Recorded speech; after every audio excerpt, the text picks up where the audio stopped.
Hello, boys and girls. Welcome back to Mr. Herring's fifth grade social studies class. Today we are continuing our Unit 7, World U.S. as a World Power, and we are going to talk about the causes of World War I. So today I can identify the causes of World War I and record notes in my journal about the main facts that led to the conflict.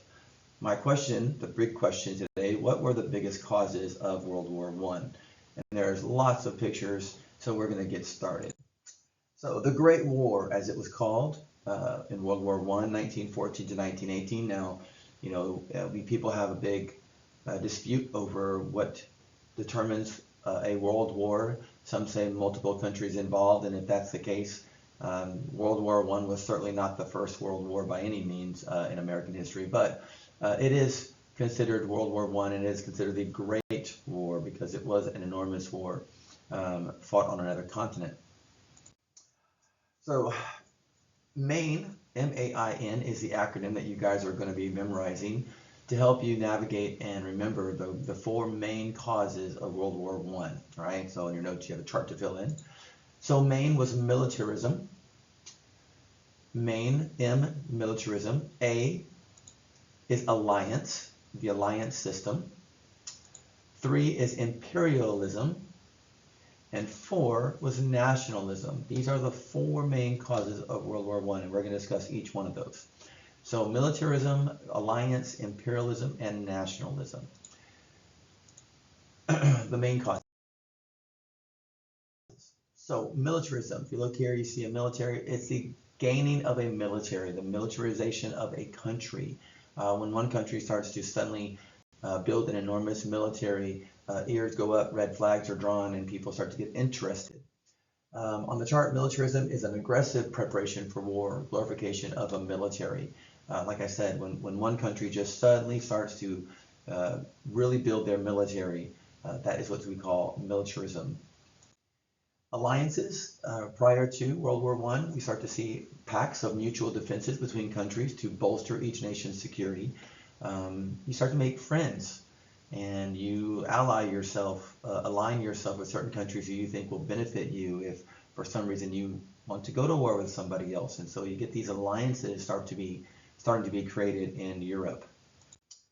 This is a pact of mutual defense. It's not really, it's not assessed, but it's interesting to see the build in 1879, from 1879 to 1907. We start to see this great increase in alliances. Germany and Austria-Hungary made an alliance to protect themselves from Russia. Austria-Hungary builds an alliance with Serbia. Germany and Austria-Hungary made an alliance with Italy. Franco-Russia alliance, Russia formed an alliance with France to protect herself against Germany and Austria. And so it's kind of like, I'm going to make an alliance with this country, so two other countries make an alliance together to bolster their alliance against those two countries. And it's just it's a circle. It just keeps going round and round and round until everybody has a friend in need, so to speak, in Europe. Then we get imperialism, which is the I in the word main. It's the economic or military expansion of a territory. When people start expanding, taking over small areas that are not attached to their continent, and building that expansion of their territory, or you build your military, that is militarism. It's a real big deal. It draws a lot of red flags. People start seeing it, and it kind of gives off the idea that, hey, you might be preparing for something. So there's that.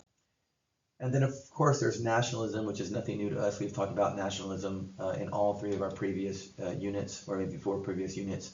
It's that strong patriotic belief in one's country. When you love your country, you have nationalism. Sometimes it's bad. You follow someone blindly. You don't ask questions, even though there are good questions to ask. Maybe for fear of being targeted, for not being a patriot or somewhat. I do think there's a difference between a patriot and a nationalist, but I do think nationalism can be a good thing as well when you love your country and you care for your country, but sometimes it can be a bad thing. So the Spark, 1914, the Black Hand was a group. It's a radical group of Serbians in Serbia, and they assassinate Ferdinand by killing him in the street. So the assassination of Ferdinand by a Serbian or Slav nationalist, it set off a chain of events that started the war.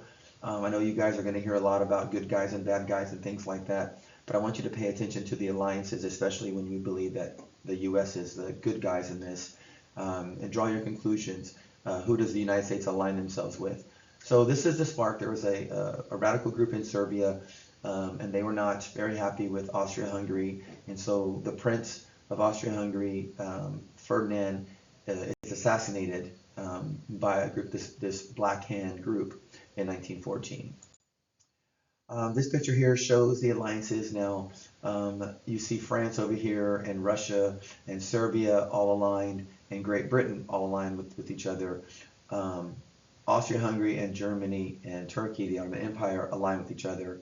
So Serbia assassinates the leader of Austria-Hungary, and Russia defends them. France defends them. Great Britain defends them, right? And later, who joins the Allies? The United States of America joined this group. So the United States of America is part of the group that defended Serbia, which had the radical group that assassinated Ferdinand. Interesting, I think, to say the least. The countries were dominoes. The alliances connected them. You know, once the assassination took place, all the alliances had no choice but to defend each other. So you kind of got to go with the flow. You defend your best friend or your friends in your little circle. The Austrian crown prince is killed. Austria threatens Serbia. Russia defends Serbia. Germany defends Austria-Hungary, and then France defends Russia. And eventually, of course, Great Britain, Germany threatens France. Great Britain defends France, and the United States defends all of them. And so that's kind of how it goes down. The two sides, we get the Central Powers, which is Austria-Hungary, Bulgaria, Germany, and the Ottoman Empire, which is what we call Turkey today.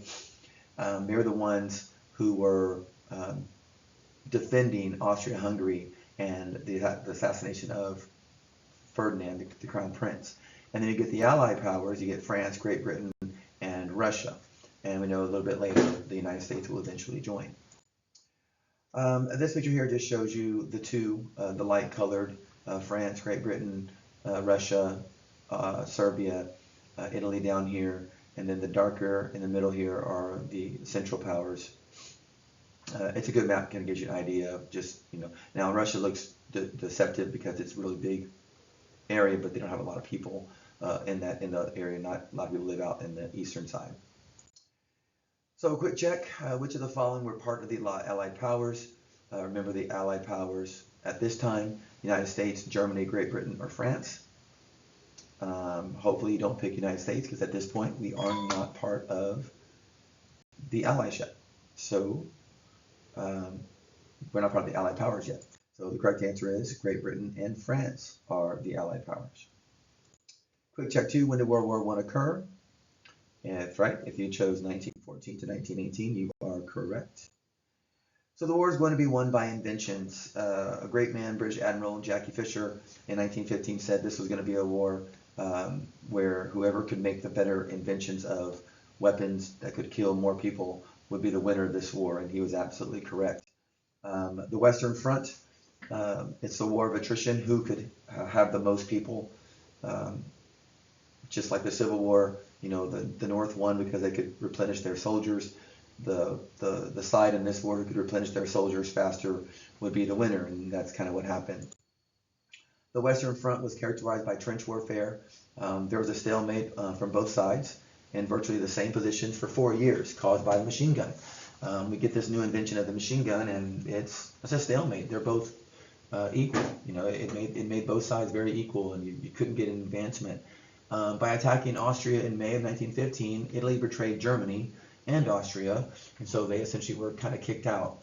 Initially, the Americans were neutral. We didn't want to be part of this war. Wilson was adamant, you know, we're going to be neutral. We're not joining this war. It's just not going to happen. Unfortunately, doesn't work very well for us, and we get into this war eventually. The trench warfare was no man's land, surrounded by barbed wire. It was very dangerous to pick your head up out of the trench. If you pick your head up out of a trench, a sniper just might be looking, and as soon as he sees your little helmet, they fire, and you probably don't survive. Trenches are dug all over Europe, destroys the landscape. Fires are set to clear the way so you can see your enemy easier, and trenches are disgustingly gross and unsafe. The problems with those trenches, you got vermin, you got rats that dominate the trenches. In Europe, there's an incredible rat infestation. The weather is terrible. There's no air conditioning, no heating.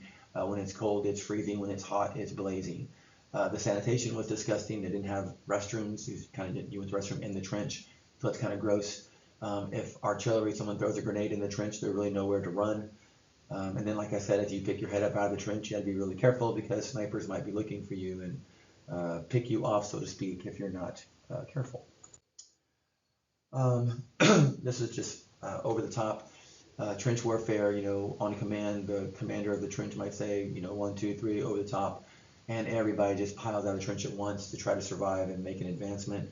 Of course, the machine gun, mows a lot of them down. It's unfortunate. And like I said before, there's a consistent filth in the trenches with the sanitation, of course, but they get the rats, and then the rats carry diseases like lice, which is gross, and it gets on your skin, and it's really bad. They bite you, and you have terrible rashes. This picture of life in the trenches, kind of a disgusting picture. You get this infestation, the lice attack your body, and you get these little bites all over your body. You can get disease from it, and it's really, really bad. And when you got bit, it created this really terrible smell on your skin. You couldn't get rid of it. They tried burning the lice, and that worked sometimes if you could burn them without burning your clothes or your skin completely off. And then with the lice, you get that trench fever, which is a result of the lice. So it's pretty bad. Not pleasant to live in the trenches and fight in the trenches. Just another picture here. This is the rats. Trench rats. You're killed in the war and you get buried. No sooner are you buried than the rats are digging up the body and eating the body. Pretty gross. A lot of decomposition going on in the trenches. They try their best to bury them deep enough, but it's really hard when you're trying to fight a war. It's not necessarily on your priority list to bury someone deep. And another thing was really sad for the soldiers. They fall asleep and they are awakened to a rat chewing on their body. Just really not good. Here's a picture. I like this picture. It's very interesting. If you're not familiar with that dog, that's a Jack Russell. The Britons brought in this breed of dog, and they were notorious for hunting down and killing rats, or any varmint for that matter. They were very good at it, and so they would bring in the Jack Russells, and every unit would carry one with them, and they would, while they were sleeping, the Jack Russell would literally hunt for rats and kill the rats. It was a good idea. Here's some Germans hanging up the rats in their trenches, kind of a warning to the rats. I think there's some sarcasm there, kind of funny. Here's a picture of the trenches that were dug all over Europe. If you could get a satellite picture of Europe in 1914, 1915, 1916, you'd see the landscape completely torn up by the trenches because they were just everywhere. Craters in the ground from bombs, grenades, the trenches being filled with water, things like that. You could see them. It really was devastating to the landscape. So we all know war is bad. Terrible things happen in this war. We got new deadly weapons with old tactics produce large amounts of death. We get the machine gun, the hand grenade, the flamethrower. We get an airplane that flies around and drops bombs. The shell bombing. We get a tank. The tank isn't necessarily as vital. They struggle with the invention of the tank. It's not perfected yet, but it does do some damage. The gas are the big ones. Chlorine gas, which can kill you. Mustard gas, which kind of paralyzes you or distracts you while you get shot. The U-boats by Germany were a big deal. That's the little submarine that they had. And then, of course, the battleship would park off the coast and bombard the countryside. We get World War I was a total war, meaning that it involved a complete mobilization of resources and people. The new technology changes how the war is fought. You get a machine gun, so it changes how you fight. You can kind of stay in one place for a long period of time and shoot that gun for a long period of time. Gas is a really big deal. The tank, you're inside the tank, you're relatively safe to gunfire. You can fire from that tank. So it really does change how the war is fought. The poison gas is a big one. Of course, machine guns are really big too. machine guns are given credit to the change in the war more than anything else, just because it fired so much so rapidly. Of course, like I said earlier, it gives us the stalemate. With both sides have a machine gun, it's really hard to get around it. If you're lucky, you can, but the odds were terrible against you when you're facing a machine gun. Of course, barbed wire is a big one too. If you get shot and you fall in the barbed wire, you're a sitting duck. You can't move, and so you get shot while you're in the barbed wire stuck. That was pretty tough. Poison gas was awful. The chlorine gas, the gas mask was helpful, but oh man, if you inhale the chlorine gas, it gets in your lungs and you pretty much die. Survival was slim. And like I talked about the machine gun, of course, already. Flamethrowers is a big one. The landscape was destroyed by fire. Of course, the fire is good because the land would come back. The foliage would come back with a vengeance after it's been burned. So all the nitrates and stuff. But the flamethrower was dangerous. If you happen to be in the middle of that fire, you're going to catch on fire and burn to death. Grenade launchers were huge. You could fire from great distances and attack your enemy, which caused a lot of damage. We get the British tank, the Ypres. It was not effective at all. It struggled a great deal, especially in the warfare in World War I because of the mud conditions, the soft soil, the flooding, the rain. It was terrible. It was not very effective. It could be sometimes, but overall, it just wasn't a very effective weapon. Tanks break the stalemate. They go over barbed wire, which is great. They can travel over some of the trenches. Sometimes trenches were too wide and they would fall in, and once you fall in, then they could climb inside the tank and drop a grenade, and that's the end of that. Just some more pictures of the Ypres tank. It does get improved on, I promise you. This link is in the Schools You page on Monday. I strongly recommend you look at it and watch the Christmas Truce. It's a great story about World War I. On Christmas, there's a stalemate. People stop and they kind of celebrate with each other. I think it's exaggerated a little bit, but it tells a good story about the Christmas Truce and the fighting being stopped in that one day. We get the U-boats.